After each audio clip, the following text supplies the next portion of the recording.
नमस्कार दोस्तों, मैं संजीत कुमार आज की इस वीडियो में बात करने वाला हूं दोस्तों मैट्रिक एग्जाम 17 फरवरी साइंस क्वेश्चन के बारे में। दोस्तों साइंस के ऑब्जेक्टिव क्वेश्चन के बारे में बात करने वाला हूं दोस्तों।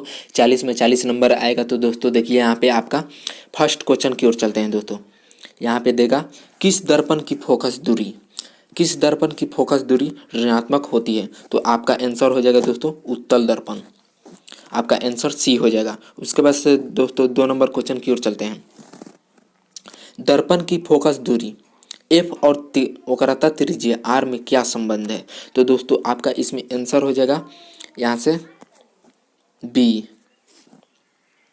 उसके बाद से दोस्तों 3 नंबर क्वेश्चन की ओर चलते हैं। सामान्य दृष्टि के लिए अस्पष्ट दूरी न्यूनतम दूरी है। तो दोस्तों आपका आंसर हो जाएगा 25 सेंटीमीटर बी।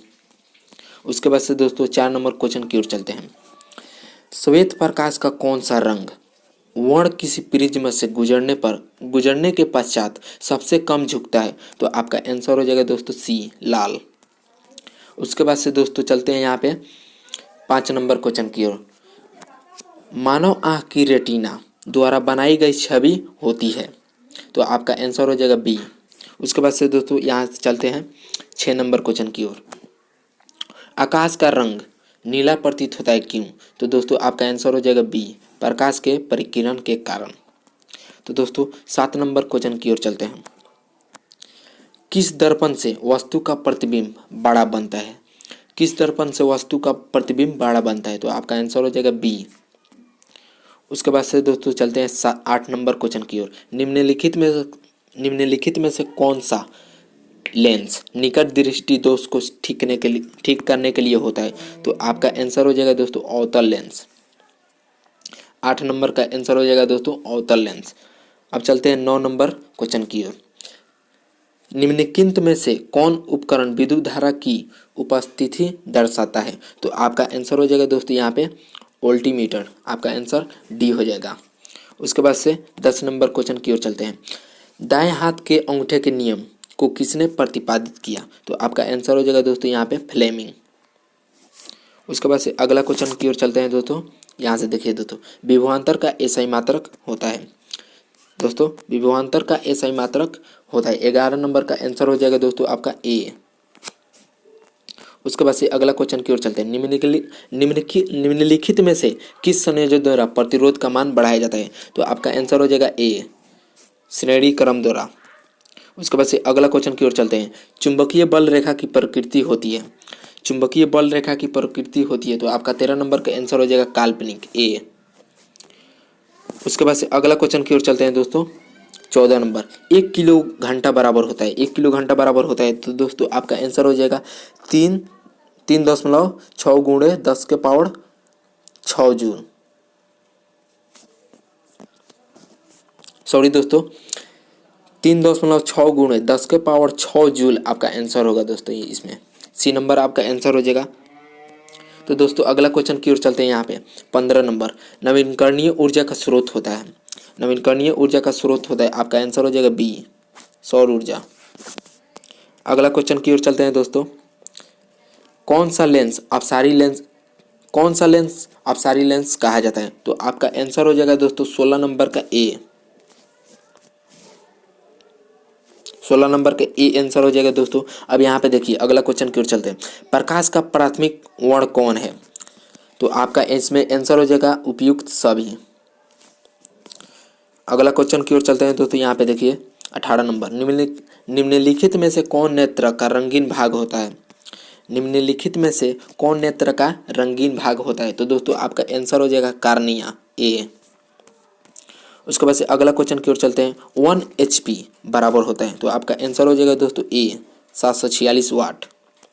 अगला क्वेश्चन की ओर चलते हैं दोस्तों। विशालक शीशा मैग्नीफाइंग ग्लास होता है। विशालक शीशा मैग्नीफाइंग ग्लास होता है। तो दोस्तों आपका आंसर हो जाएगा बी उत्तल लेंस का।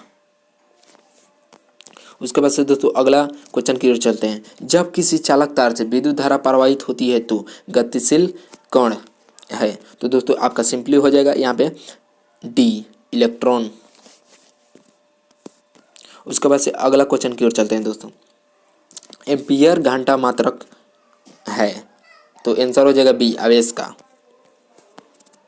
उसके बाद से अगला क्वेश्चन की ओर चलते हैं। निम्नलिखित में से कौन सा मात्रक W के बराबर होता है, मतलब वाट के बराबर? तो आपका आंसर हो जाएगा जूल प्रति सेकंड।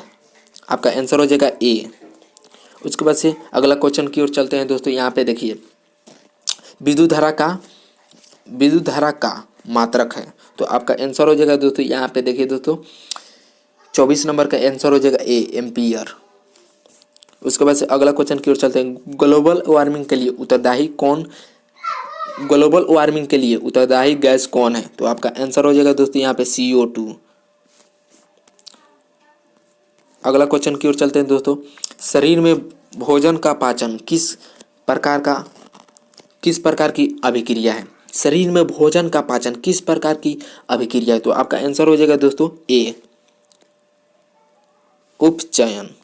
अगला क्वेश्चन की ओर चलते हैं दोस्तों।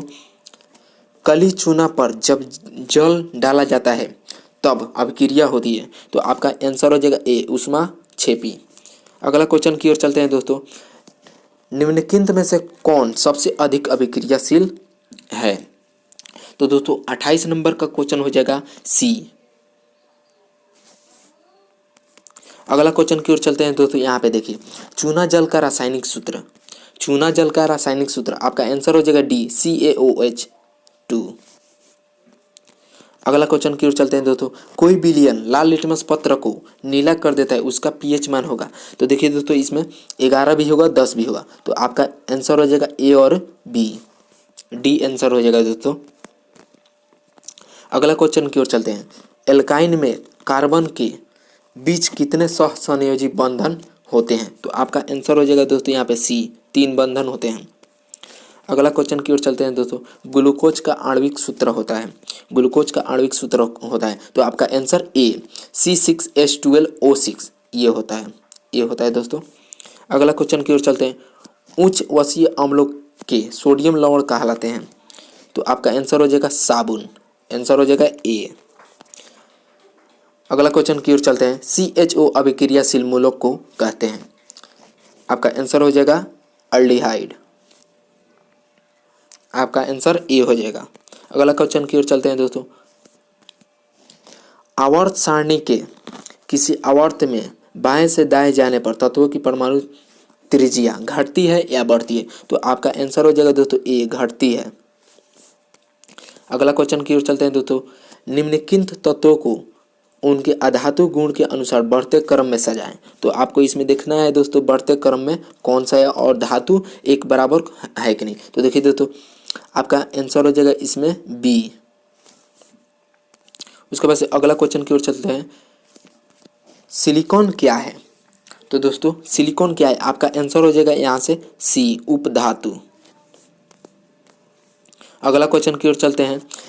निम्नलिखित में से कौन विद्युत धनात्मक तत्व है? आपका आंसर हो जाएगा सी। अगला क्वेश्चन की ओर चलते हैं। टिहरी बांध का निर्माण किस प्रदेश में किया गया है? तो आपका आंसर हो जाएगा बी, उत्तराखंड। अगला क्वेश्चन की ओर चलते हैं दोस्तों। निम्नलिखित में से किस धातु को केरोसिन तेल में डुबाकर रखा जाता है? तो आपका आंसर हो जाएगा सोडियम। तो दोस्तों यही है 40 ऑब्जेक्टिव। अगर वीडियो अच्छा लगे तो लाइक एंड सब्सक्राइब जरूर करें और साथ में बेल आइकन प्रेस करें। जय हिंद, जय भारत।